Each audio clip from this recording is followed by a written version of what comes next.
अस्सलाम वालेकुम एवरीवन। आप सब लोग यहाँ मौजूद हैं। सबसे पहले तो मैं अनाउंसमेंट कर दूं कि ज़रियून ने हमारी कंपनी ज्वाइन कर ली है और मैं चाहूँगा कि ज़रियून हमारे साथ कुछ नए आइडियाज़ डिस्कस करें। थैंक यू चाचू, थैंक यू एवरीवन। अब जबकि मैंने ये कंपनी ज्वाइन कर ही ली है तो मैं चाहूँगा कि मुझसे इस कंपनी को ज़्यादा से ज़्यादा फ़ायदा हो। ज़रियून साहब, रेवेन्यू जनरेट करने के हवाले से आपके पास कोई नया आइडिया है? हाँ बिल्कुल, हर कंपनी का ये एम होता है कि वो ज़्यादा से ज़्यादा रेवेन्यू जनरेट करे और मेरी जो भी रिसर्च है हमारी कंपनी के बारे में वो यही है कि हमारा जो डिजिटल मीडिया विंग है वो बहुत वीक है। हम उसको जितना एम्पावर कर सकते हैं वो हमारे लिए अच्छा होगा। हमारा जो भी काम है वो अब तक डिजिटल मीडिया पे कहीं भी अपीयर नहीं करता, तो हमें कुछ ऐसी डिजिटल स्ट्रैटेजीज बनानी पड़ेंगी जिससे हम उस क्लाइंटेल को अपनी कंपनी में ला सकें। और इसके लिए आई थिंक मैं तो हेल्प आउट कर दूंगा, लेकिन बस एक यही चीज़ है जिसमें हमें ध्यान देने की ज़रूरत है। वो इसलिए क्योंकि कंपनी का ध्यान क्वालिटी पर है, जिसकी वजह से वो हर जगह जानी जाती है, इतनी शोहरत रखती है। हाँ अच्छी बात है, लेकिन उस क्वालिटी को मेंटेन भी तो करना होगा ना। मीडिया का दौर है, डिजिटल मीडिया का। वो कहते हैं ना, जो दिखता है वही बिकता है अभी, और आप लोगों का काम इस वक्त डिजिटल पे कहीं नहीं दिख रहा जो कि दिखना चाहिए, और उसी के थ्रू आपका क्लाइंटेल भी बढ़ेगा। बट इससे तो ज़्यादा लोड हो जाएगा, और ज़्यादा लोड मतलब ज़्यादा क्वांटिटी, अग्रीड, लेकिन क्वालिटी गिर सकती है इससे। हाँ, लेकिन जब ज़्यादा लेबर होगा तो ज़्यादा रोज़गार भी होंगे। That's a good point. रोज़गार में इजाफा हो सकता है, लेकिन इदारा इस वक्त इतना बोझ बर्दाश्त नहीं कर सकता। देखिए, हमारी मेजर यूएसपी हमेशा से यही रही है कि हम कम से कम वसाइल में बेहतर से बेहतर क्वालिटी वाला प्रोडक्ट मार्केट को दें, और यही रीज़न है कि R&B इस पे कॉम्प्रोमाइज़ नहीं करती।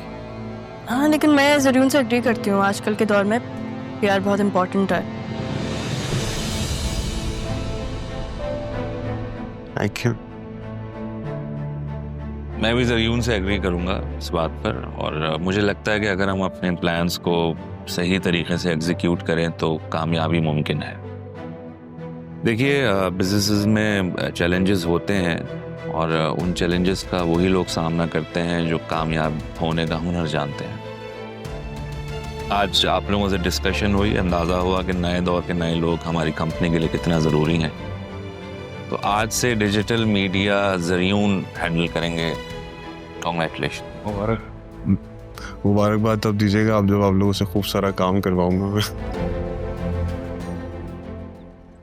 तुम यहाँ क्या कर रही हो? पूरे घर में ज़रीन को ढूंढ कर आई हूँ। ज़रीन घर पर ही नहीं है, पता नहीं कहाँ गया है। कमरे से बाहर भी एक दुनिया होती है जिसमें तुमने राहा को ज़रियून के पीछे छोड़ दिया है। मामा प्लीज, राहा तो ऑफिस गई है ना, आप क्यों हर वक्त उसके पीछे पड़ी रहती हैं? हाँ, तो ज़रियून के साथ ही ऑफिस गई है ना। अब ये मत कह देना कि तुम्हें पता ही नहीं है कुछ। हाँ, लेकिन राहा ने तो मुझे कुछ नहीं बताया। जाहिर है वो तुम्हें क्यों बताएगी, मैंने खुद दोनों को जाते हुए देखा है। पता नहीं क्या ये बेवकूफ़ी वाली हरकतें करती रहती है।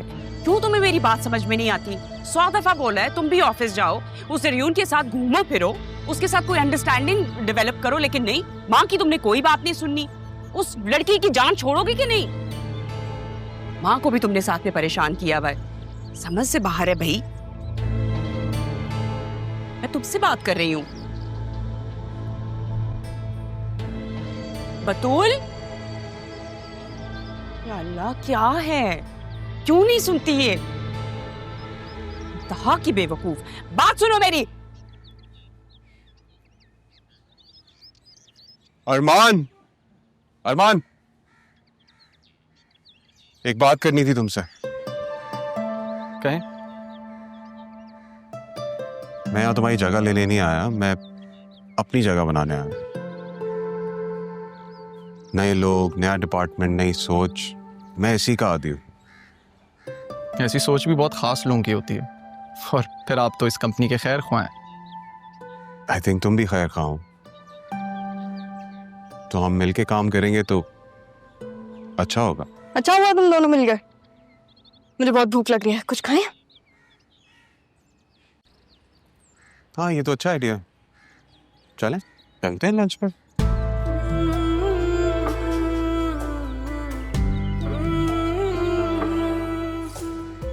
आप दोनों लंच एंजॉय करें, मुझे एक ज़रूरी काम है।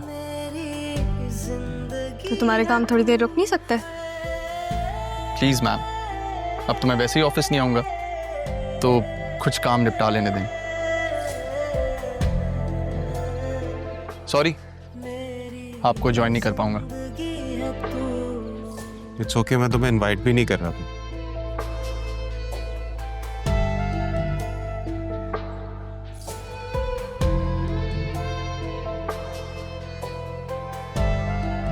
चलें?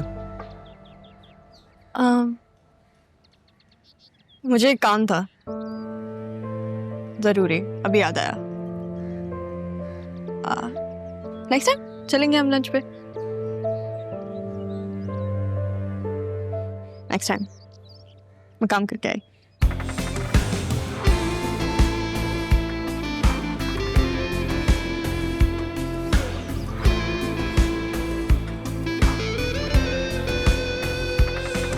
Next time.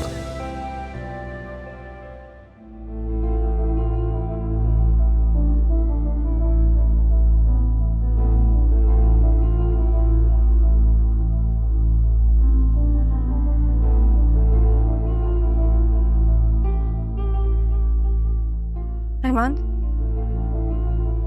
ये क्या तरीका था? ठीक है, अगर उसने कुछ कहा तो कम से कम तुम तो ऐसे नहीं आते। हर जगह के अपने कुछ उसूल होते हैं। मैं यहाँ मुलाजिम हूँ,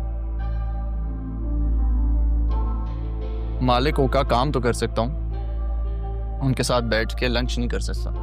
मुलाजिम और मालिक वाली बात हमारे बीच कब से आ गई है? पूछे जाके उस डिजिटल हेड से जिसने सिर्फ आपको इनवाइट किया। हाँ तो मैं गई हूँ उसके साथ, नहीं ना तुम्हारे सामने खड़ी हूँ मैं। तुम्हें पता है मैं कितनी खुश थी, उदास कर दिया तुमने। I'm sorry, मैं आपको हर्ट नहीं करना चाहता था। कोशिश करूंगा आइंदा आपको तकलीफ ना हो। वैसे भी मेरा आज आखिरी दिन है।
मेरी एक बात समझ लो, तुम्हारी ऐसी बातों पे ना तुम्हारी जान भी ले सकती हूँ।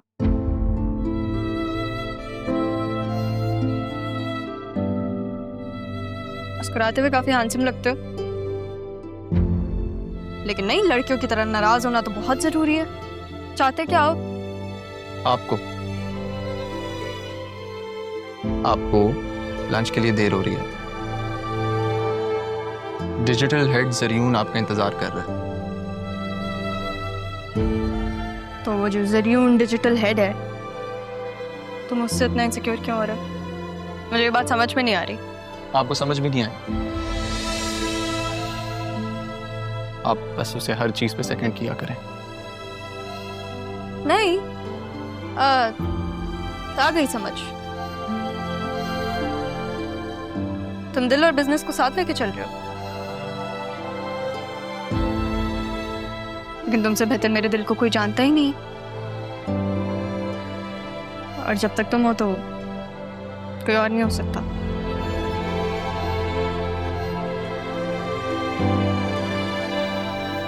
मुझे बस ये लगता है कि उसकी मौजूदगी हमारे लिए कोई नया इम्तिहान ना खड़ा कर दे।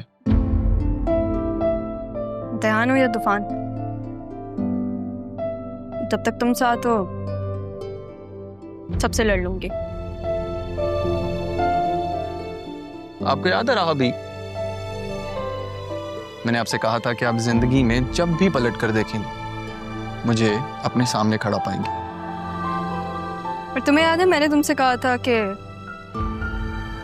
पलट कर नहीं देखना चाहूंगी कि तुम मेरे सामने ही हो।